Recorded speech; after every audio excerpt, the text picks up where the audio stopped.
ناظرین، drama serial خوش نصیبی کافی زیادہ اب انٹرسٹنگ ڈرامہ بن چکا تھا۔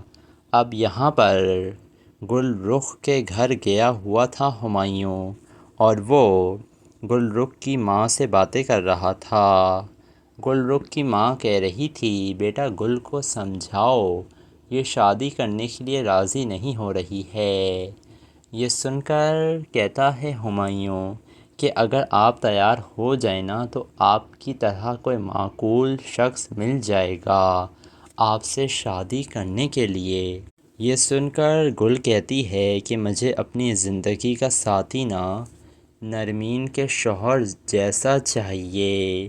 اب گل یہی کہنا چاہ رہی تھی کہ مجھے تمہیں سے شادی کرنی ہے۔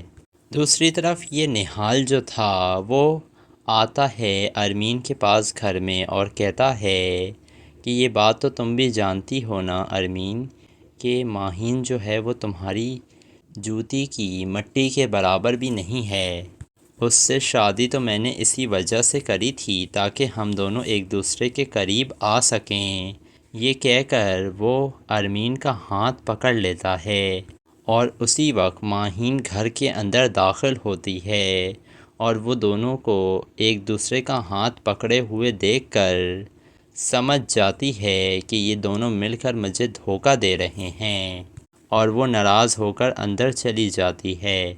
ادھر یہاں پر طہا آیا ہوا تھا ماہین کے باپ کے پاس اور کہہ رہا تھا کہ انکل میں شادی کی تاریخ لینے کے لیے آیا ہوں اپنی اور ایمان کی۔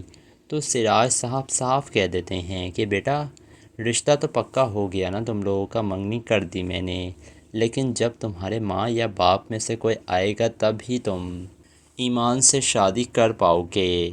جس کے بعد جب طہا واپس جانے لگتا ہے تو وہ دیکھتا ہے کہ یہ جو نہال تھا وہ ارمین کو تنگ کر رہا تھا اور اس کا ہاتھ پکڑا ہوا تھا، اور ماہین وہاں پر موجود نہیں تھی، اور پھر کہہ رہی تھی ارمین نہال میرا ہاتھ چھوڑو۔